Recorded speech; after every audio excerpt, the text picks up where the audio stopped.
Hello, welcome. Are you hearing me through the mic okay? Welcome, or for many of you, welcome back to the Penn Humanities Forum. Thanks for coming out to this, our first public event of the academic year.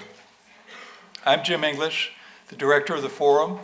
I work with Jennifer Conway, the associate director, Sarah Varney, our administrative coordinator, Michelle Moon, our brand new assistant coordinator, and Alice McGrath, our research assistant. They're a brilliant team. They really serve the whole community off campus as well as on, with creative energy, expertise, and diligence in sweating the details. We're lucky to have them helping us with this series. For us at the forum, the humanities designates a large and dynamic space of learning rather than pinning down the term to a set of discrete traditional disciplines focused on the written word, literature, history, moral philosophy. We see it as an evolving category fed by the non-traditional, the interdisciplinary, and the full range of old and new media and technologies. I'm going to leave it to our topic director to say a few words about the series on sex this year. But I will just note that our series addresses everything from the representation of women athletes' bodies in the 4th century Rome, and the medieval Christian doctrine on sexual sins, to gender politics in the new science of epigenetics. And sorry, I've lost my place. What else do we have in there? Oh yeah, and even looking into the future, some possible future roles for Black women in the ongoing struggle for women's sexual liberation. So please do take a look at our website, consult our print brochure, follow us on social media. I hope to see many of you here again at other events throughout the year. This evening's conversation between Patricia White and Desiree Akhavan is co-sponsored by the program in Cinema Studies. We're very grateful to our friends in Cinema Studies, Karen Beckman, Tim Corrigan, who's not here tonight, Nicola Gentili, the Associate Director of the program. There are collaborators on something or more than one thing every year, it seems. This year we're also doing a film series with them on cinema censorship and the scandal of sex that starts early next semester. None of what we're doing this year would be possible without the topic director for sex, Heather Love. Heather is the R. Gene Brownlee Associate Professor of English and author of Feeling Backward, Loss on the Politics of Queer History, a work of great compassion and finesse, as well as sheer intellectual force, whose publication caused a general rearrangement and reorientation of the field of queer literary studies. Here at Penn, Heather is a campus leader, a figure of inspiration to a large and diverse community. When she's gone, as she was last year, to be among our detested rivals in Princeton. I'm sorry, let me start that again. When she's gone, to be among our esteemed colleagues in Princeton, her absence is felt by students at every level of the curriculum and by faculty across many departments and disciplines. So I'm thrilled to have Heather Love this year with the forum as director of the forum on the topic of sex, and Heather Love will now introduce our guests.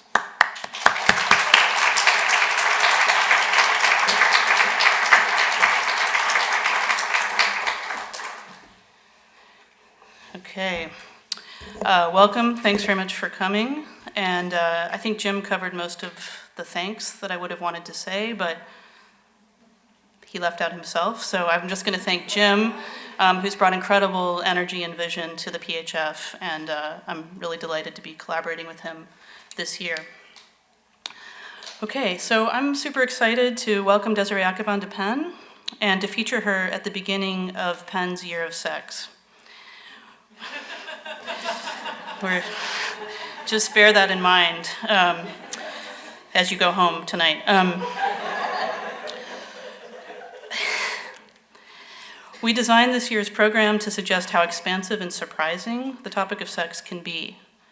Rather than seeing sex as an enjoyable but unremarkable aspect of personal experience or as the biological ground for gender, we want to demonstrate its importance to culture, politics, and media.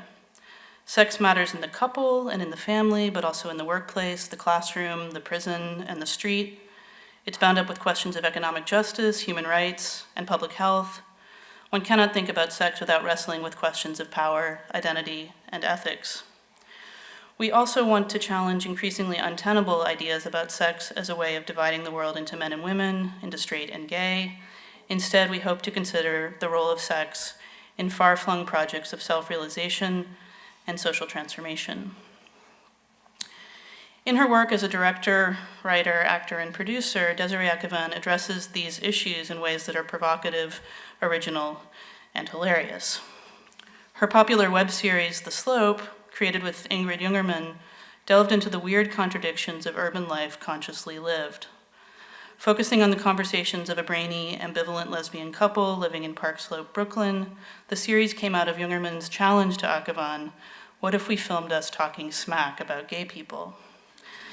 A similar mix of irreverence and wisdom informs the 2014 film Appropriate Behavior, which we're very happy to screen tonight, which Akhavan wrote, directed, and stars in.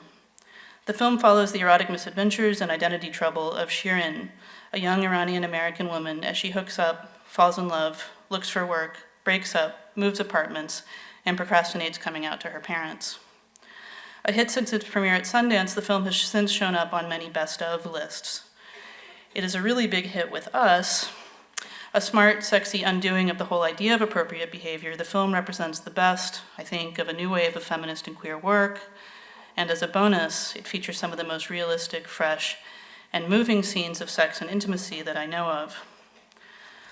Tonight, Akhavan will be in conversation with Patricia White, professor and chair of film and media studies at Swarthmore College. Across two magnificent books, Uninvited, Classic Hollywood Cinema and Lesbian Representability, and last year's Women's Cinema, World Cinema, Projecting Contemporary Feminisms, White situates women's cinema in extended cultural and material networks, making legible the worlds in which these films are produced, circulated, and consumed. Across this work, White considers the complexities of address, tracking how filmmakers cite popular and women's genres to reach mixed audiences. White's scholarly work is informed by her long-standing commitment to the distribution and exhibition of feminist and queer cinema, a commitment that's evident in her ongoing acknowledgement of the difficult, even heroic work of feminist cultural production. Now, I'm really excited to see White and Akhavan in conversation together, both because I'm a huge fan of both of their work, but also because I think this might be one of those lucky moments of fit between artist and critic. White is a connoisseur of the personas of women in the film industry. She has a keen appreciation of the wit, intellect, self-awareness, charm, canniness, and strength it takes to get by in that world.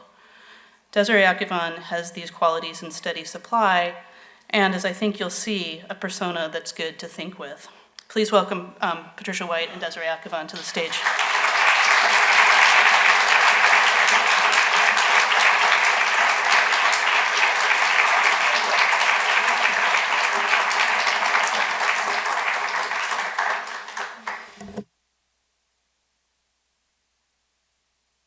Yes, I have to say, I have to clear my tear gland here. Thank you so much. Sorry, I've got I was feedback. such a, yeah, I have a lot of feedback. I was always a really bad student and did very poorly in school. And now I feel so smart because you just said all those things about me. Wow. So I feel that this is an opportunity for me to be a fangirl. So I'm not sure I'll wear all those academic hats either. So, Let's do it. hey. Hi. So I love the title, What is Appropriate Behavior? I'm not sure any of us know. So we're going to start with a very short clip from the beginning of the film to just give you some visuals and whet your appetite to see the whole thing later on. So. Should I turn? You're tall. There we go.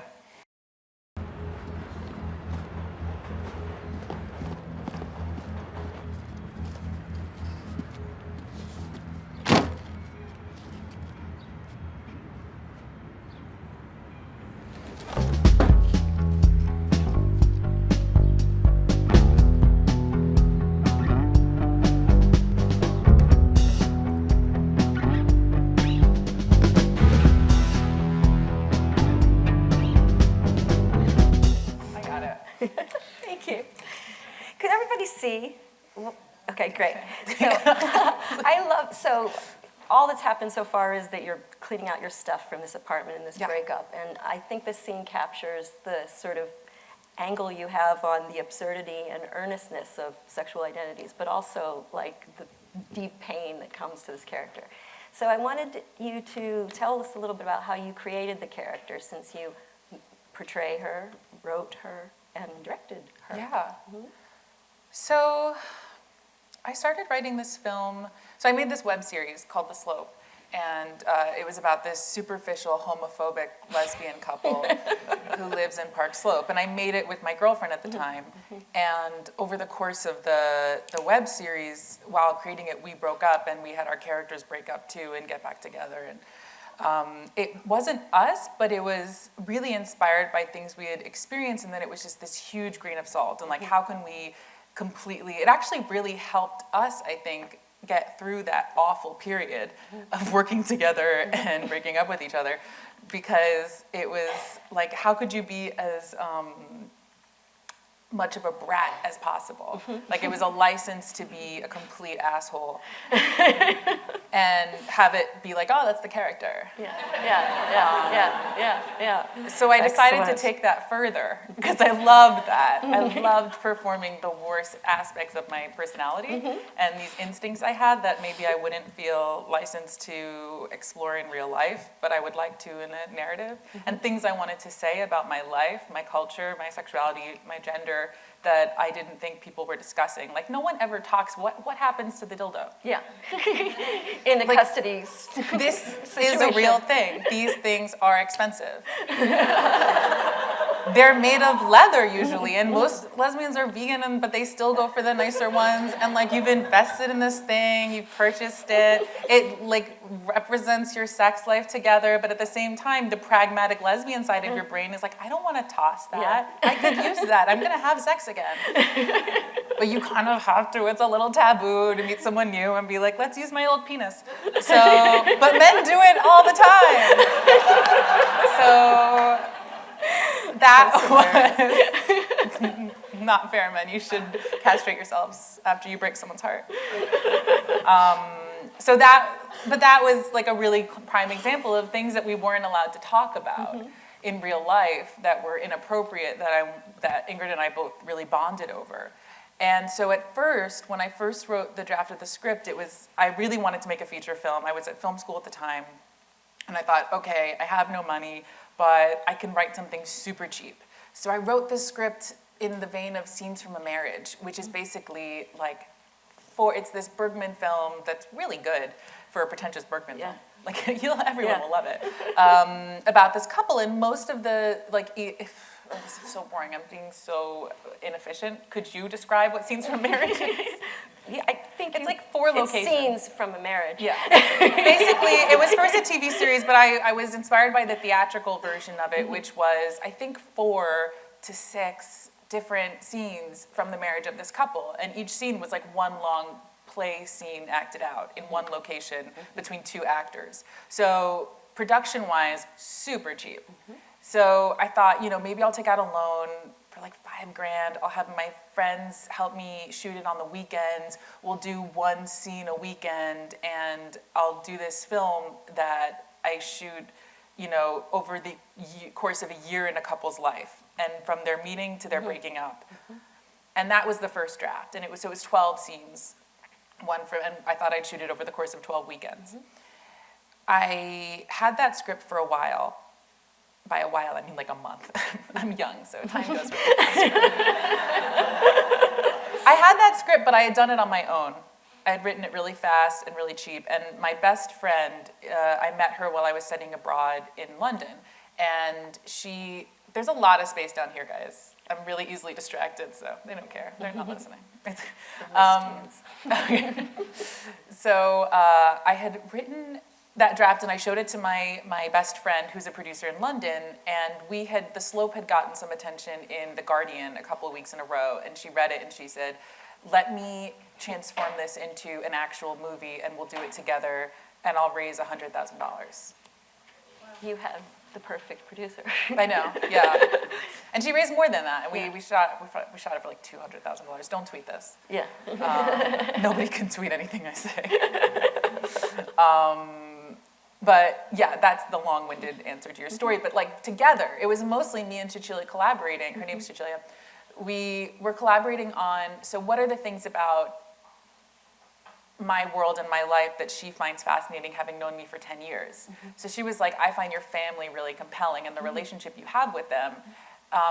Write a scene about that. So I'd go and I'd write it and email it to her, and she's like, okay, great. And at the time, I taught filmmaking to 5-year-olds. And she was like, you should write about that. That's absurd.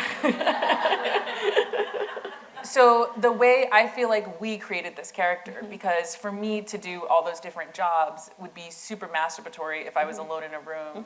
Like I think the film would all have like a violin soundtrack, and it would be so sad. It would be in black and white. It would be really Bergman-esque. Yeah, and it would be like dedicated to Catherine Breillat. If I had like done this alone, I'm a big fan. So it was the way that this character was made was me and my best friend taking the piss out of all of my absurdities and things that we wanted to say about life and dating. Cool. Well, the next little clip I have, and it's not going to be so much back and forth, we're going to let you talk, actually connects exactly to what you're saying, because Cecilia makes an appearance. Oh, yeah. just by reference. So we're going to watch something, and it brings in your family into play, your character's family. And in Brooklyn, I think. There's a lot of, comedies in Brooklyn are about, like, getting an apartment and getting a worse apartment and getting a worse apartment. And so can we just see that little clip? Thank you so much for coming all the way out to Brooklyn. It was so nice that you finally got to see the place. Well, the rug looks quite nice in here. Thank you. Why is there only one bed? It's European and thrifty. There's a lot of benefits. And how's that European? I have an Italian friend named Cecilia, and she and her best friend shared one bed for years, and they saved so much money on rent that they were able to afford very big weddings to their boyfriends. Do you have a boyfriend, Maxine? No, I don't. Also in the movie Beaches, these two best friends shared a bed, and it was very inexpensive. Thus maybe. So thank you so much for coming. Nice to see you both again. Well, bye, girls. Bye. Let me walk you out.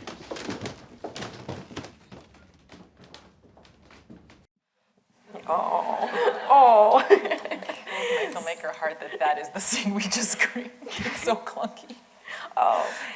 Oh, really? What do you want to say about your where the camera is, or? No, I don't want to talk What do you about think? that. Okay. We had to get out of that location really quickly, so it's not one of my shining moments as a director. Well, you're great in your comic timing. Oh, thank you. So what I wanted to bring up here is the funny elements of being a child of immigrants. You say in your director's statement that you'd been kind of preparing for this film since you were 10. And that wasn't just, I want to be a filmmaker, it was like your perspective. So can you talk a little bit about the humor that you find from your background and how it made its way into the film? Yeah, it's so funny. I have to be full disclosure. My mom is sitting right there. So, oh yeah, round of applause for birthing me, Mom. Yeah! But I think it says a lot about my mom that she hears that I'm about to give a talk on sex, and she's like, I'm there.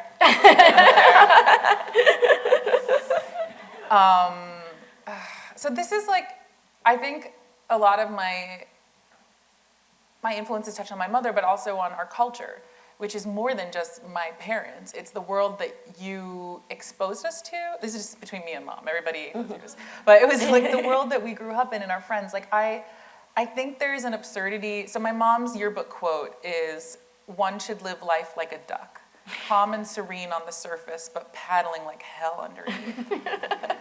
And I think that's the culture we're raised in. And I don't think that's what you're like as a person. I think your instincts are pushing against that the older you get.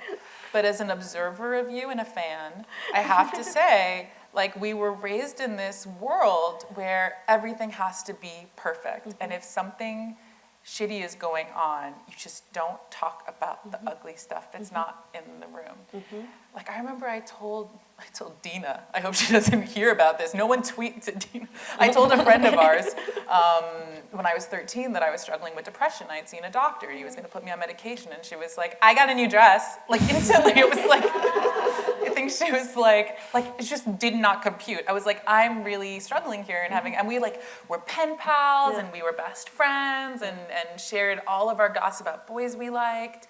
And when I was trying to have this really honest discussion about pain that was like, I couldn't articulate, something shut down. And it was like, you'd look good with blonde hair. Yeah. Like and I think that's emblematic of the world we live in. Like, I didn't know women were physically capable of masturbating until I was 16, and someone told me.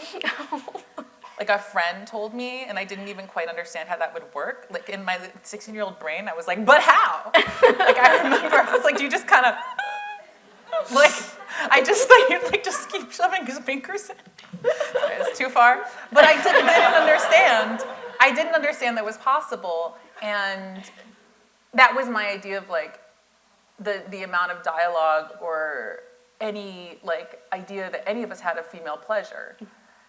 Like, I thought you can get pregnant from kissing until way too late. I know, there was a book, that my mom gave me called, like, Where Do Babies Come From? But I'm a bad reader. Like, my reading comprehension skills are limited. So I really thought that, like, kissing was something that legally only married people could do until, like, about 10. And I think that is the world we come from. I don't know, there's not a lot of transparency, and I think that's why I really love the work I do. And I've always been like this. I've always wanted to push those barriers. I remember one time I came downstairs and I was like, look, Mom and Dad, look, Iranian pornography, and I took off a headscarf. And you guys laughed so hard. I was really young. I don't know if you remember this, but I did. But like at first, when I said pornography, Dad was like, not okay. Like, shut it down. And then I took off my headscarf and you both laughed. And I was like, score. You do a really good job, even in that scene, with the, codedness of the communication. Like, they know you. We all know we know. Italians are weird. Yeah. So it's indirection. Yeah. Yeah. There's another fun scene that speaks to those dynamics, is the sibling scene with your brother. I think it's one of the funniest lines you give to someone else. And, you're kind of accusing him of being perfect Persian, Dr. Son, perfect marriage, and he says, well, I'm not a sexually confused narcissist. Yeah. So it's kind of rough. So, but I wondered if you could talk a little bit about the kind of, a little more maybe, I guess, about the ways that difference among your peers growing up and kind of played out in, like, where the humor comes from in that disconnect. Well, it's a child of immigrants thing, especially because when I was growing up, when I went to kids' homes, I related far more to their parents than to them, and to the gripes their parents had. I remember I would just sit for hours in the kitchen, like, help someone. Also, like, I was raised to help, which is something that Americans don't like to do. And I'm bad at sports, so, like, kids would go do things, but then I would be, like, setting the plates and maybe, like, helping clean the lettuce. And we would talk about our families, and, like, the things I wanted to rebel against were, because also I grew up in like around the Manhattan area. So these were people who had found New York as their home. So they were usually like writers and avant-garde and had like come from the suburbs to the city, which was my journey. And I felt like we had a conservative home in a lot of ways. Like, I don't think I have conservative parents now, but growing up it was very conservative. And the world that we were living in was like a 1950s kind of life, with like the big backyard and the dog and mom at home, until it evolved and it changed. I feel like the longer you guys were in the States, the more it grew into something else and transformed. And I also think that's a really amazing thing. The other families I know have sort of stayed in time, but the journey you watch immigrants go through is astounding. Like, I think my dad, the impression I get from his sisters is that he was like a total womanizer. That he was like, women Sorry, in the Mom. kitchen. Yeah, she's nodding her head. She's like, Cyrus was the worst. But Cyrus was the worst. And I think he had a really, but I think having a daughter and raising her in America really changed him. And I see him grow. I see him, like, he's so passionate about my potential to do whatever my brother can. And that is not something that his father was. I really felt the difference between the way I was treated. And to be an observer, to watch those generations bump up against each other so hard and so quickly, to watch a man go from his father's son to something else because he has to. Because if he doesn't still love me after I'm gay, he loses me. That's an amazing transformation to watch. And that's not one that I saw Americans experiencing. Having that, in that scene with your brother, it's you do come out to him, and he kind of accepts it, but wants to put, like, as you said, put the kind of veneer on it. But you call yourself bisexual in that scene, and he calls you a sexually confused narcissist. So I wondered if you could talk about how bisexuality is important to the characterization and to what you wanted to accomplish in terms of representation on screen, because it is usually kind of pushed under one of the other categories. Yeah, it's really tricky. It's there because it's my truth, and the film is very personal, and I never see bisexual characters, so it was really important to me to have, you know, there's Tila Tequila and Anne Heche. We're not doing great. Like, even Cynthia Nixon went on record as being like, I was in love with my husband, but I'm a lesbian now. Yeah. And that's, you know, an unfortunate truth that it's an ugly word. And it makes me uncomfortable to say that about myself, and that's why I keep saying it. Things that make me uncomfortable, I really want to ask myself, why? Why is it taboo that I am not a lesbian and that I'm not a heterosexual person, but that there would be a lot more comfort for me, a lot more pride if I could say I'm a lesbian. Is this because you went to a women's college? Maybe. This is partly because I went to women's college, but also it was like, I think that was a conversation we had in the house, that my parents were like, if you had a choice, why would you choose to hurt us? Why would you choose a harder life? And it's a question. I could choose to ignore 50% of the people I'm attracted to. I could choose to ignore certain types of love in favor of others. It's not the way that I want to live my life, because I don't put people's pleasure before my own. And that's not the way we're raised. Iranians put everyone else's joy before their own. And that's what's fascinating about being American and Iranian, is that every day you just have to, like, wrestle your guilt to the floor and stomp on it so that you can keep moving forward as a happy person. You shouldn't have given us, like, couch-like things. I know. Oh no, anytime I talk to anyone, I act like it's therapy. But, so bisexuality is this really taboo thing, and I'm actually really curious now with my next, so like right now I'm doing a television series in the UK, and it's about a woman who's been a lesbian her whole life and comes out as bisexual and loses her community, loses her friends, and starts dating men for the first time in her adult life. And it's really important to me to chase that story, because like after my last breakup, I was like, all right, I want to date men. I want to see what this is like as a grown woman. I want to know, like, I didn't learn that much. There's not much to learn. But I thought I was going to have this, like, but I had a lot of shame about that. Like, I felt really guilty. Like, I was turning my back on everything. And I was like, let's see why. Why do I feel inherently bad? Because I've been partnered with women for the past however many years. I'm thinking even the subtitle of The Slope is, what is Superficial it? homophobic Superficial homophobic lesbians. lesbians. And so the clip that I have an episode of The Slope, because they're webisodes, so they're short. And it, I think, speaks to that in-between space, or, I don't know, the lines that are drawn in identities. So can we see the clip from The Slope?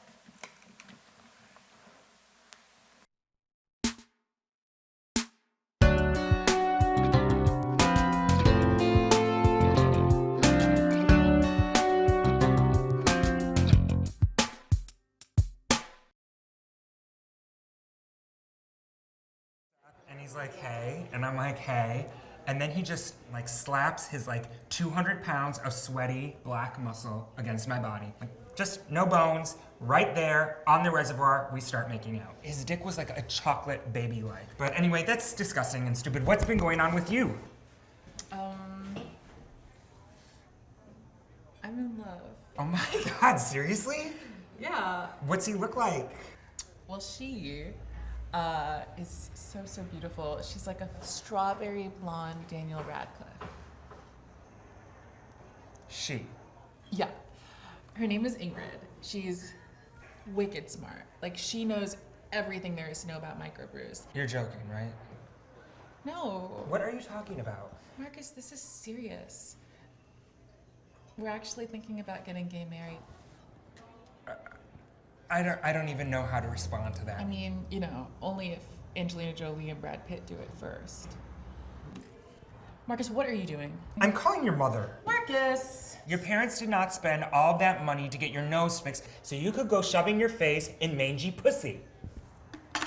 Marcus, I know that the complexity of my bisexuality is too much for your gay head to understand. But here's the deal. I'm still the same person. You are not a lesbian. Bisexual. Whatever, lesbians are lame. They sweat and they ride bicycles and they wear their ponytails so tight that they cut off circulation to the rest of their little stubby bodies. They're gross. Well, I invited Ingrid to come, and here she is. Ingy. Good to see you. Good to see you, Ingy. This is Marcus. Marcus, Hey. Ingy. How's the game? It was good. We won, of course. And Carol and Stephanie broke up, and that was a big drama on the way home. And then Jody got her period. Classic Jody. I know. Oh my gosh, you guys, I totally forgot. My friend Michael is teaching a Zumba class and I promised him I'd go, so I totally have to take off. But it was really nice meeting you. All right. Bye, Marcus. See you later. Bye, Marcus. Call me. He's probably gonna go blow some guy off a grinder. Ingrid. What? I don't want you hanging out with a guy like that. Why not? Because gay guys are like the worst versions of straight women. They spend money they don't have on clothes that don't fit them.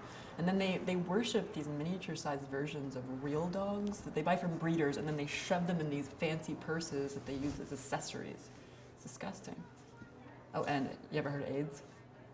Ingrid, you're being super judgmental right now, and nobody gets AIDS anymore. No, Desiree. Lesbians don't get AIDS, okay? Lesbians. $100 says you're gonna blow me off to go follow Melissa Etheridge around on tour. Never. It's too soon for an AIDS joke, guys. I see what you mean, though, about the characters allowing you to put it all out there, like Yeah. the worst part of yourself. So, Like, that was the character. I would never make that joke. Oh, yeah. oh yes, Sorry. yeah. There you go. So, can you talk a little bit about the inspiration for that particular episode, and maybe Yeah. about your collaboration with Ingrid? God, I'm trying to think about this particular episode. Well, because it's everyone hates everyone. There's just, you're not safe. That's the thing, is like, and we were talking about this a bit, you asked me about Smith College, Yeah. and so we point fingers at like white middle-aged men as having been the persecutors, but we do it to each other. Iranians are the worst. Like, the minute we finish a party, we get in that car and we are shit-talking who put on weight, who got weird tits, like whose face looks redonkulous with its new, like, we're just so hard on each other. And the dynamics, like, if you're not Iranian in a specific way, then you're shit. And the same thing with lesbians. If you're not gay in a specific way, or my experience of it, it's like, then we had like the big dyke on campus. And if you're not that particular type, or the femme that fits into her arm socket, or you're not the trans guy who's gonna be like the sexy James Dean one, then you might as well be dead. And then on the other hand, like, the gay men I know hate the lesbians I know. And Marcus is actually a really good friend of mine, and he's not an actor, he's just a really funny filmmaker, but we met on a film set once, and it was so funny talking shit with him. I think that's like really bond with people, that we can hate the same things. And everyone has their prejudices. It's just in you. So what are the things, like, as liberal and as persecuted as you are, you have the things you hate. And I was thinking the other day, I was like, oh, I'd be happy if I had a gay kid, but if I had a Republican kid, what would I do? You know, like, it hits you, you're like, ooh. Like, what if my kid was like, I'm voting for Donald Trump? I'd be like, get the fuck out of my house. Like, I will not accept this. So, like, what do you do? Like, we're all super bigoted against something. So that's how that episode happened. So, but tell me a little bit about the format. Oh, go ahead. Sorry. Oh, now I remember why that specifically happened. Is I think Ingrid and I were like, Ingrid was annoyed with like gay dudes. Like we like whenever you have a gay event, everyone's like, it's Gay Wednesday, it's such and such bar, and you get there and it's like a bunch of really buffed guys on like Crystal, and you're like, oh man, this isn't fun for me. Yeah. So like anything that's gay is male oriented in like a certain neighborhood that we were in at that time. And so we were That talking. shall remain nameless. That shall remain nameless. Park Slope. It's obvious. So I think we were annoyed at like walking, or it's really Hell's Kitchen gay men. So it was like we were like, oh, this is gay, but this is like gay for the men who can pay to do things. Like lesbians don't pay to do anything. Right. So nothing is ever marketed to lesbians. Lesbians films do terribly. But you know. That's how Ira Sachs has a career. Gay men have money and they spend it on things. Lesbians like have potlucks where they play one DVD that they paid to, like from the Wolf collection. The Wolf video collection. Exactly. Watch it again. Exactly. Yeah. Let's watch it again. I'm not seeing any of that money. So that's how that started, where it was like, oh, gay men are so annoying. And then I was like, aren't we in the same camp? And then I was like, no, of course not. Yeah. And like the gay men in my life were like, ew, lesbians. Yeah. Ew, why are you dating a girl? Yeah. And I was like, so yeah, that actually is like a pretty accurate representation of the reaction I had from the gay men in my life when I fell in love with a woman. Wow. You were talking about like exploring things that kind of you're afraid of. Yeah. And it seems like the bisexuality element of narrative is there's a lot of possibilities there. And you explore in the film really funny sex scenes. I think I have a little quote from you that you wanted to make sex scenes that were honest and true to dating and fucking as I know it. Yeah, I'm real classy. Classy quote. Thanks. Sorry, Mom. So there's an amount of, people say bravery there, but there's also some logistical complications because you're directing yourself. So I just wondered if you could talk a little bit about that. I'm thinking of the ménage à trois is very, very funny, and there's this moment when you're just kind of looking for like what you could possibly do. And I think you mentioned somewhere else that your cameraman had the same thing with like shooting the scene. So I don't know, it just seemed to me like as a director of sex scenes, you're always kind of in the ménage à trois Exactly. with them, and you're trying to figure it out. So I love directing sex. I love depictions of sex on screen. I find that women shoot it very differently to men. Oh, this is the Catherine Breillat. Yeah. I love her work. She did a film called Fat Girl that has this never-ending shot of a girl losing her virginity, and while the sister like watches, pretending to be asleep next to, in the same room, and it's incredible. Andrea Arnold for Fish Tank has an incredible sex scene. So everything I learned growing up about sex, I saw in a movie. Not one, but many. Like stay up late at night with your finger on the channel clicker. And Because you didn't know what else to do with your fingers at that age. oh yeah, like, what are these? No, because we never talked about sex, because I didn't have that many friends. I lived always like 2 hours away from my school. I didn't have people my own age to talk to. My brother and I didn't talk, and my parents and I certainly didn't talk about sex. So what I learned about what it was to be American, and what it was to be a woman, and what it was to have sex, I picked up from various films and television. I watched a lot, like 4 hours a day, maybe even more. It was a lot of TV, and the things I learned were lies. And I think once I started dating and once I became sexually active, I remember being like, what? Not everyone's simultaneously orgasming? What? What's wrong with you? I learned this myth of romantic love. I mean, that was another thing I wanted to depict in the film, is I learned this myth that it was like, if you love someone, you really are in love with them, and you're a good person, and they're in love with you, and they're a good person, you will be together forever. Like, that was what I had learned growing up, and it was a complete lie, and that's why I wanted to make the film about a relationship that failed. And similarly, the thing about sex was, I felt that with sex scenes, it was one or the other. It was either incredible, nonstop perfection, or awkward, clumsy Blue is the warmest color. Yeah, so I don't know if I'd call that perfection as much as like Calisthenics. there's no intimacy in that film, which is interesting. There's like a lot of slapping. Like, it's just, I'm sorry I interrupted. so yeah, it was either this like ferocious, multiple simultaneous orgasms, or this really clumsy, awkward thing. And I found that my experience, neither were true, and that so much was communicated sexually between two people that you couldn't articulate, and why that was such a missed opportunity for filmmakers. That, like, if we are gonna have 90 minutes of these people eating, like, talking, marrying, why would we not show them having sex? Why would that not be part of that dialogue? So much is communicated.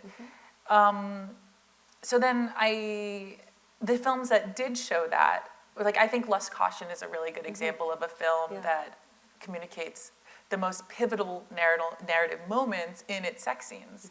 And those go really far, and I don't think all sex scenes that are good need to go that far, but if you watch those scenes, you see every note of their dynamic between these two people and their power struggle, and why she's locked into him and him to her.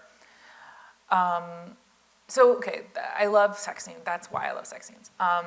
But also, so when I stage it, I think that starring in it is the best possible position you can be in, because I've done it where I was with actors and I was just directing, and it is, you feel like you're asking so much of them, and it's very difficult to, unless you're a complete sociopath, to do that.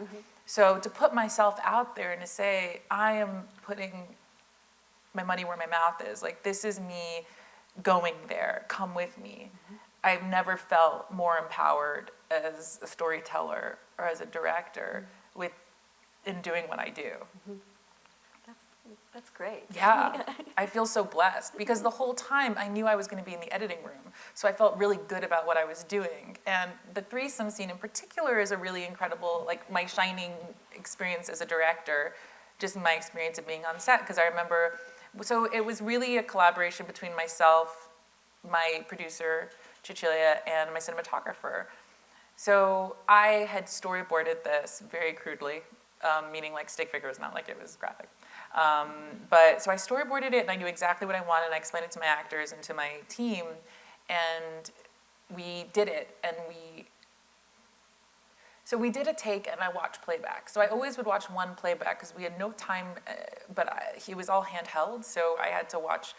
And what was incredible was Chris Teague, the cinematographer, had found me in frames between their bodies, which I hadn't known would exist. I just had this idea of, like, well, you'll be here. But then he took the next steps and found something special. Like, his camera tells the story much more than my dialogue ever could have. But then I watched the first take, and it was extremely graphic. And I remember I looked at it, and I pulled Cecilia aside, and I said, shut it down. I said, we're shooting a porn, and I do not want to make a gratuitous sex scene. This is really problematic. I have issues with this. I want to shut this scene down, and we'll cut it. And she came with me to the bathroom, and she calmed me down, and she looked me in the eye. She was like, "You just have to trust me. Like, this is one of those moments that you can't see." What is the term? Like the Forest the for the forest for the trees, trees. Yeah. She's like, "You can't see this, but I can, and you have to trust me right now." And so I did, and I got back on my knees, and I shot the scene. And when I got into the editing room, she was right. It was there. And you needed it for the film. Yes. I mean, it wouldn't be a film without that scene, I think. You don't have a successful sex scene with the partner in the film, do you? Yeah, I do. Yeah, oh yeah. The weed scene. Yeah, oh, that's right, yeah, yeah. You do the film out of order, which did you mention it's sort of an Annie Hall kind of setup, is like where things go. And a lot of what makes it fall apart is this sexual, tension. Well, what's falling apart is there's a symptom of their not having any more sex, right? Yeah. To a certain extent, yeah. Which is funny and lesbian humor and all that. So,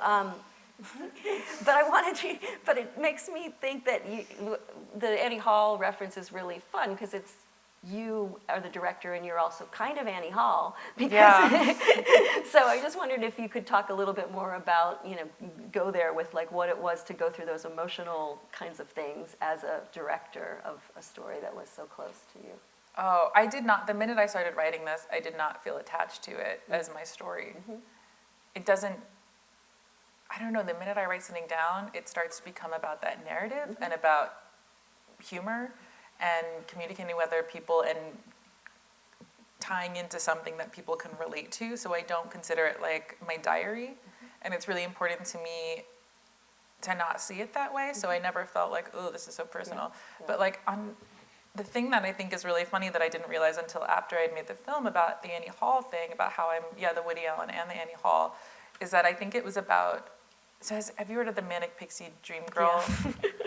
I think my students write papers about that. I'm like, I love that theory. I love talking about that because it's so true. So this is like a bastardized version of it, but like basically this film critic was saying after he watched like Elizabethtown that Kristen Dunst was a manic pixie dream girl, which is in a lot of male-driven comedic romantic films.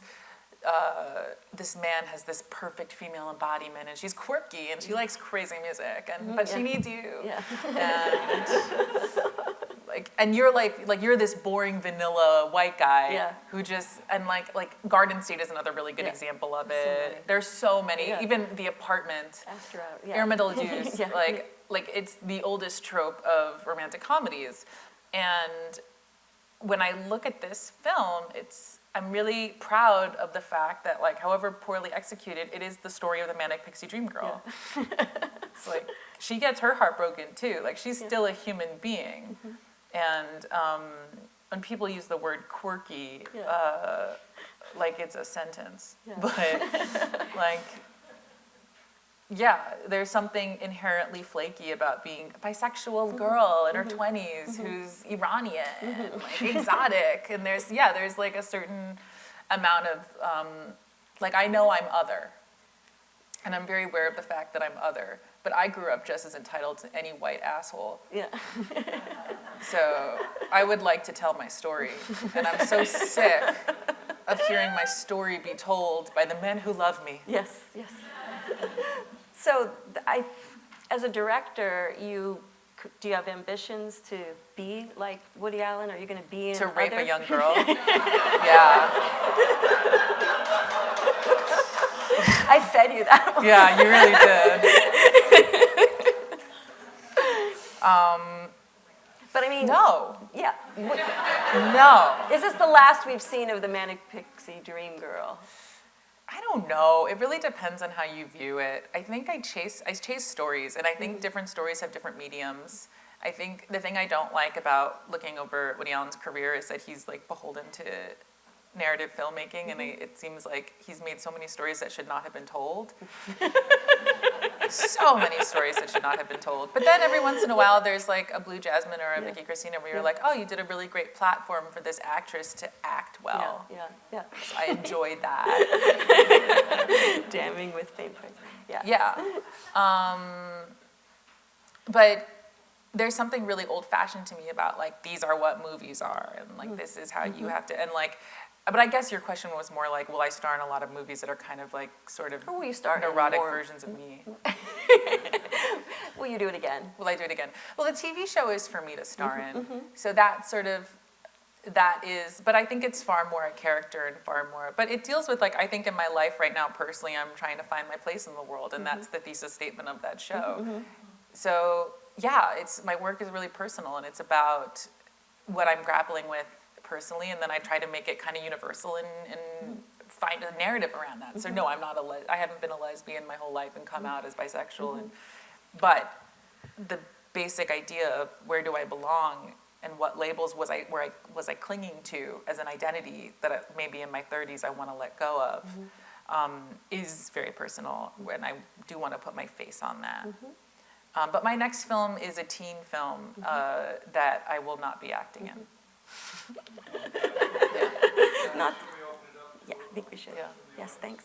Thank you very much. Thank you. Yeah, let's take questions from the audience. Oh, Let's thanks. clap for you first. Yeah. Thank you.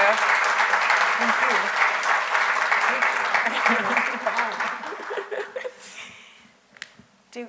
Do we have questions from the audience?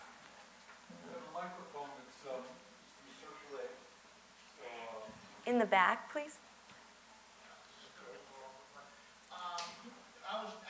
You said something that really hit a nerve with me when you said that even people who are gay or don't like other people who are gay or bi or whatever. I mean, I experienced something strange last night. I mean, there are certain things that I can't help but being into, and I often would read about it at these great places, literary erotica salon, but the owner of the restaurant or whoever heard, I think, one of my readings and knew about some of the topics. So they wouldn't start the salon until I actually left the building. I'm actually banned for life. This happened last night. And you came here. I think you should make a movie about it. And you should star in it. I had such a terrible upbringing that certain things I like, it's not a question. my version, I avoid it. But whenever I say it out loud, the most weird people who get sex changes would even like, it's like I told a straight-laced friend of mine when I got home last night. Do you have a question? Do you have a question for Desiree? We're going to go for a question. Thanks. So my question is, what do you make about things like that, though? I mean, are you worried that there's still censorship? All right, let's move on to another question. Yeah, I think there's still censorship for sure. Yeah. Thank you. Up back here? So I have a question about. We'll get a microphone to you. I have a question about when you mentioned lesbians, especially in the clip before, lesbians posing as sort of acting like straight men, and then gay men sort of being like straight women. How do you see sexuality and gender sort of as an interchangeable thing? Oof. How do I see sexuality and gender as an interchangeable thing? Or not necessarily interchangeable, but how do you feel those two relate in terms of personality and expression?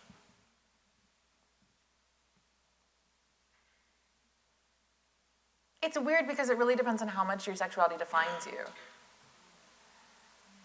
So, like, it could not at all, but it depends on how persecuted you feel, like, for your sexuality, or I guess, like, how much of a result you are of it.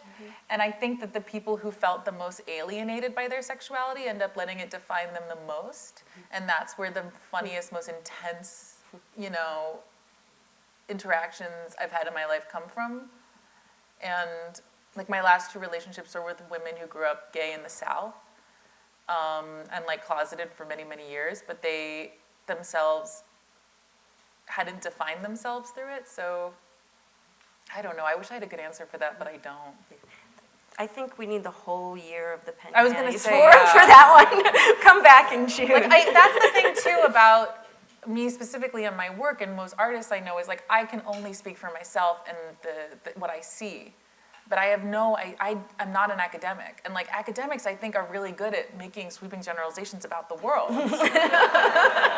Like you look and you want to know more about more people. I look in the mirror because I'm obsessed with myself. So I don't care about anybody else. Question. I've seen your film many, many times. Whoa, I'm so sorry. And I've seen it many times because I've shared it with many friends who've gone through breakups as kind of a like, hey, let's look at this thing together because it helped me a lot. And so the reason why I own the film and the reason why I'm here to see it again Fucking hell. because of the ending. And I'm one of those people who reads the end of the book before I read the book, so I'm not going to do that for the audience. But I do have a question kind of about like why do you, like obviously you're very non-traditional humor and like that is your vein as an artist, but you made a very specific choice to like leave like kind of like a cliffhanger or like kind of leave it open to other narratives. And I think that's what makes this film so impactful. And I was just kind of curious, like what led you to that decision, or just kind of like when you were storyboarding it, how you like, how it evolved and got there. So thank you. That means a lot to me to hear. Thank you. The ending was something that my producer and I struggled a lot with, and we just had this idea that we want to leave with this girl feeling like she's okay. You just want to have this sense that she's going to be okay, but nothing has been figured out, and that we haven't wrapped a bow on it, and it's not like she's like got a new love in her life. Which is how I feel a lot of movies end, like very Kissing Jessica Stein of like, she's gonna be okay, there's a dude around the corner.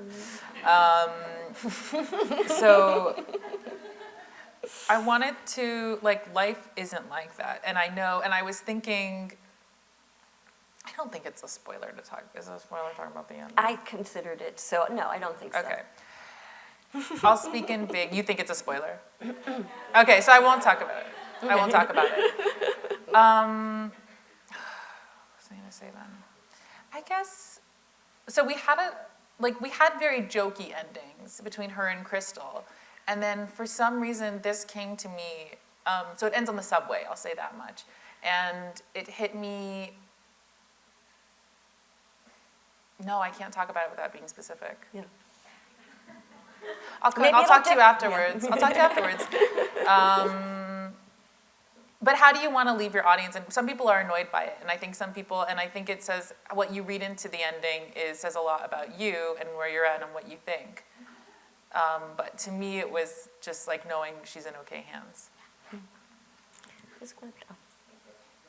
I'm interested in the fact that you're making a film for teenagers next, and how that will shape, how you think it'll shape your directorial decisions in general, but also, you know, if there's going to be sex scenes, how you think that audience will shape how you think about directing sex. Yeah, there is a sex scene that I'm really excited to shoot.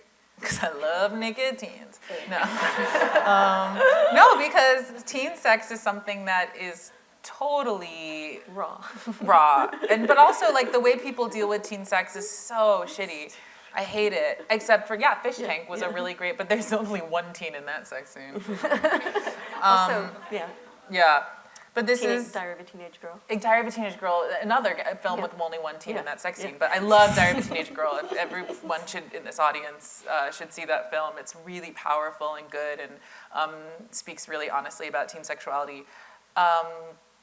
So this is the story. It's an adaptation of a young adult novel, and I can't say what it is because it hasn't been announced yet. But if no one tweets it, it's about a girl in Montana in '92 who gets sent to a gay conversion therapy center. And it's really, I see it as like my version of The Breakfast Club. And I see it as funny and like heartwarming, and the protagonist has sex with a woman in the film, with a girl, not a woman. A teenager. They're both teens, and they're both having consensual teen sex with ladies. But I'm so excited to shoot that because I wanna have an honest conversation about that. And I'm really excited now that I've done it myself to be able to show these girls my film and say, like, I've been in your situation. I want you to feel empowered by this. I want you to feel a part of the process of making this scene, and that you can share something sacred with me because it's gonna be something you're gonna communicate and be proud of. Like, we're using our bodies for a bigger picture. Not to say I want them to actually have sex, but I think there's something like when you put your trust in someone's hands, and to ask that of people who will be in their 20s. They're not going to be underage. But it's so vulnerable at that age, especially because you are driving a car and you do not know where the gear stick is or anything. Like, I just remember being that age and not only being so like part of you, especially when you're talking about queer subject matter, like half your brain is horrified and disgusted by yourself, and the other half is like, oh my God, this is the most exciting, incredible thing. How have I been having a body all these years and not doing this? And then like the middle part of your brain is like, what the fuck am I doing? What if I'm doing it all wrong? So like all three of those things going on at once makes for one hell of a scene. Yeah. So I'm really excited. Can't wait to see that. Yeah, my question is, you've mentioned that you have learned about sex from TV. So I want to know from your experience, is TV a good source of learning about sex? Is it a good source? Yeah. Not in 1980s. Was it good? Was it bad? Or just 90s. it's a natural thing? If the time goes back, TV you is prepare to different learn now. about sex from your parents or from TV? No, I did not watch European cinema as a kid. I did not watch any avant-garde television. I'm talking about like Brady Bunch. And when I talk about sex, I mean like Jan's imaginary boyfriend, Phil Glass, or whatever his name was. What? George Glass. I'm so sorry. Thank you, George Glass. I was like, Philip Glass is a man. If like she was singing Phil Glass, I'd be really happy for Jan. Yes. So George Glass, I'm talking about. But then like, yeah, actual sex I saw was like we saw like Dracula as kids. I remember, and like, what other movies did we go to see? We saw some adult content because my brother's 5 years older and he got to choose what movies we went to go see. But then on TV, it was always very chaste. But it was like romantic and sexual dynamics were from TV. So I watched a lot of Saved by the Bell, and I was like, oh, teens kiss like this, and they date, and at this age at prom. I remember when Brenda lost her virginity at prom and with Luke Perry, and I was like, okay, that is the American experience. Like these are age-appropriate sexual encounters from TV. There's one in the front. Down here. I also really liked your film when I saw it, and I really appreciate your sense of humor. The question I have is what you talked about earlier, which is kind of thinking about your relationship to your mom or your family, or you put it in terms of culture, right? Growing up with a particular culture. And I want to know how much of the feedback you have gotten carries this kind of burden of representation of Iranian culture, in a sense, and how much of this representation and how much of how you kind of integrate the so-called Iranian culture through the scenes of Charshamba Suri and all that. Yeah. Basically runs the risk of generalizations to a certain extent, and particularly I'm talking about the issue of class, because what you're representing is a particular class of Iranians, right? Yeah. So how does then class play a part in thinking about sexuality for Iranian queer subjects in diaspora? What would that mean? Yeah. Another one for the academics. Representation. Well, moving forward, I'm going to be a lot more thoughtful of my acknowledgement of class. So as I said before, I only represent myself, and I represent the world as I see it. I think any marginalized community gets very sensitive about the way they're portrayed when they have so little to go on. And I have no interest in showing Iranians as Iranians would like to be seen. And when I do a Q&A and I am confronted with groups of Iranians who are unhappy, which has happened on occasion, I tell them to go fuck themselves. No, I tell them the truth, which is that I have no interest in representing anyone but myself, and that there is something inherently racist about making something where I use my kitty gloves to represent a people because they have so few representations. And that includes queer people, that includes women, that includes Iranians. So to say that we have to be so sensitive because, you're from Iran, or that there are so few representations of my culture, so I need to be extra sensitive, which I don't even think is your question, I think just getting into it, is I find insulting. And that's what the basis of the slope was, which was saying every representation we have of queer women puts them on a pedestal by queer women, we're villainized or victimized as Iranians. And as homos, you're villainized, you're not villainized, sorry, you're a joke or you're a victim. I'm not interested in being any of those things. And to really poke fun and to show the warts is to be human. And something I love will always expose the warts. When it comes to class and my culture, I only know my culture through this aspiration for more money, more opulence, more dignity. That is my relation to my culture. I do not know other things. And my relationship to my culture is as an immigrant and someone who's never lived in Iran and who speaks Farsi terribly, but insists on speaking to her parents in Farsi. So, this world that we created is a country that we have 4 inhabitants. Me, mom, dad, Eddie, my brother. So, that's the amazing thing about being an immigrant, is that you're not from another country, you're from this weird culture of values that your parents chose from their culture to pass down to you, mixed with whatever Americanisms they were cool with at the time. And Saved by the Bell. And Saved by the Bell. So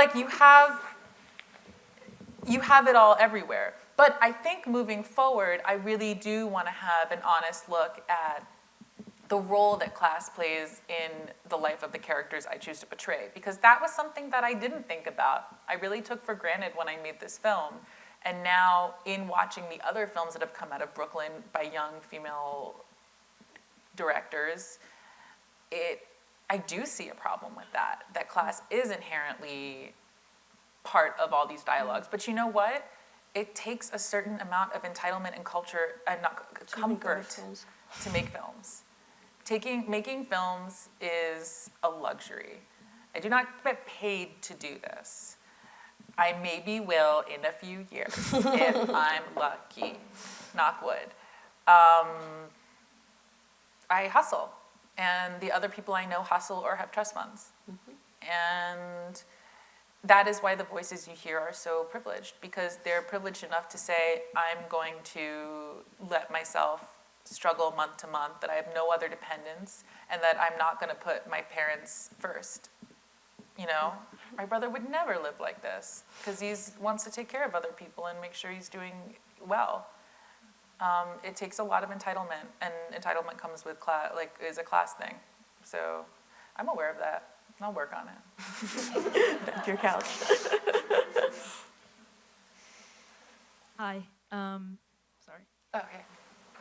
As this is related to the question that was just asked, as an Iranian American myself, what you said about the Iranian guilt felt very real, and how kind of in Iranian culture you're taught to put everyone else's joy ahead of your own. And I was wondering if, when you made this movie and in your other work, if you do feel like you're putting your own joy ahead of everyone else's, and if so, kind of how do you... As a director? As a director or a writer, just kind of as a creator of this work, if that makes sense. Am I putting my joy above other people's? Or above your family's? Above my family's? Do you feel that way? No. And this is, I would never want to make something that I felt was unfair. And we were actually just having a conversation about work that I'm doing now and something new. My mom was like, don't put me under the bus. You had another way of putting it, but basically that's what you said. And I mean, honestly, I could be a sociopath, as I said earlier. And you kind of have to be a little bit of a sociopath to do work like this, to be a filmmaker. But I evaluated my own morals before I made this film, and my own line of what's fair and what's not fair. And I 100% think everything I've said and done has been fair, and that I have not exposed anybody or any truth that wasn't my own, that I am the person being exposed. my mother could feel differently, my ex-girlfriend could feel differently, other people could feel differently, but in my own evaluation, that's what I've come up with, and I don't think it's been a choice of convenience. I've thought a lot about this, but that's also a matter of opinion, and in life, you're gonna upset people, and as long as you go by your own code of morals, then that's how you sleep at night. But yeah, I'm sure by someone else's standards, it's been unfair, but those aren't my standards, so I don't care. But yeah, like by someone else's standards, my being gay is unfair to my parents. But that's someone else's standards. More questions? It only remains one from Heather Lowe. Yes. Thank you, Jim. One thing I was sort of confused about in Googling around was whether the film was called Inappropriate Behavior at some point. Did it have? No. It was always appropriate behavior? This is the embarrassing, it's in the Filmmaker magazine article.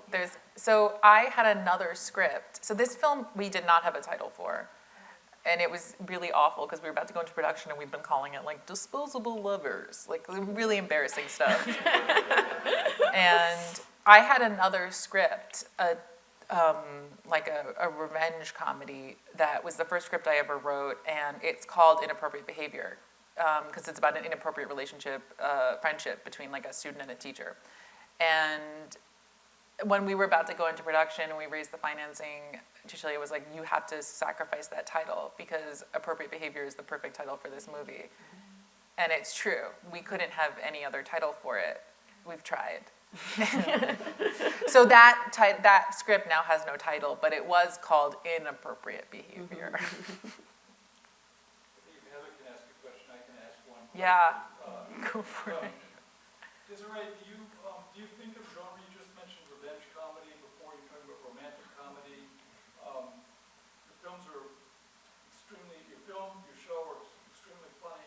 Do you think of yourself as working in a specifically comic tradition? Yeah. And as a maker of comedy, can you imagine yourself making some other kind of film that's not in any sense of comedy sometime down the road? Perhaps. If I got better. I mean, like, I really do think it would be a craft to do that. Like, a lot of skill would go into making that because people are their movies. If you meet film director, just like people are their music, their whatever, it's like if you make something, it's you. Bless you. But now having met a lot of filmmakers in the past 10 years, like when you see someone's film, you instantly know it's them. Mm-hmm. They are a walking embodiment of it. Mm-hmm. And I've always leaned into the comedy. I've always wanted to make people laugh. Mm-hmm. And that is where I come from first and foremost, more than being a filmmaker, I think. Yeah. Mm-hmm. But it's the way you communicate with the world. And I think, so when you meet someone who's incredibly serious, you know their films are going to be quite earnest and serious in the same way. Like it really matches suit. So yeah. One question here. I have to ask a question because my media institution students are here. So I wanted to ask you, because you said that it hasn't been commercially viable for you yet. If you could maybe talk a little bit about being queer Iranian women and how most of the funding and corporate structure is geared towards men. Has there been, what alternative routes there's been for you to get the funding and what struggles you've had? Oh my God, I would need literally 2 hours to answer that question. It's okay, it's so depressing. No one wants to hear this. We raised the money for the film through private equity in the UK, which means it was a tax write-off to 15 rich banking guys who my producer's business partners happened to know. It was very lucky, and another example of class privilege. I knew a lady who had class privilege. And not Iranian. Not Iranian class privilege, so just Italian, British class privilege. I am completely aware of that. Rich people finance movies privately. Anyone who's made an independent film or made a first-time feature usually has found that money through some rich people. Or, if you're making an issues film, I think it's very hard for comedy to get that money, the grant money, because they go to dramas. So, and good to dramas like films like Pariah, and I think Circumstance too probably got grant money. We did not, and we applied for a lot of them. Basically,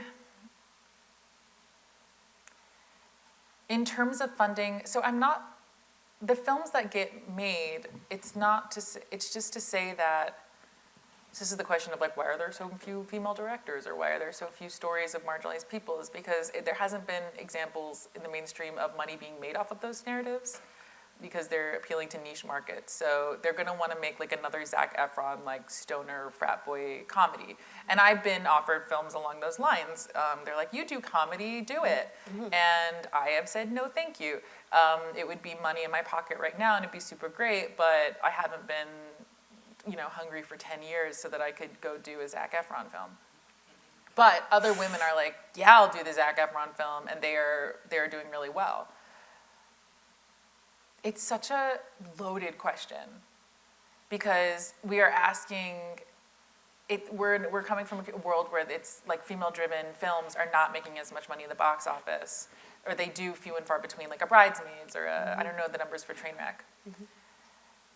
It's just complicated, and we have to show, as I feel like a movie ticket is a ballot, and when you pay to go see Zac Efron, I'm so sorry I'm picking on Zac Efron, I thought he was great in Neighbors, but if you pay to go see Jurassic Park, more money will be put into the next Jurassic Park.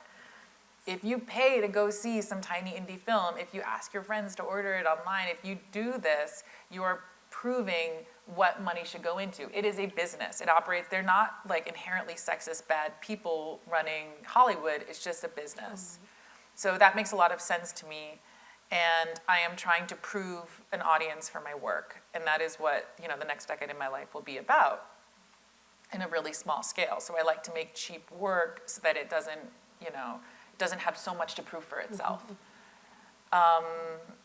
And then I don't know what the future is for small queer stories of women of color. Like, we really have to prove that I think it's gonna take making entertaining comedies that speak to more than just the choir to get it moving.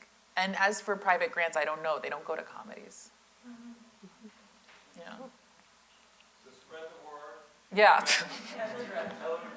Buy it, don't download. Don't download. Yes, thank you, Patty. Thank you, that was so fun.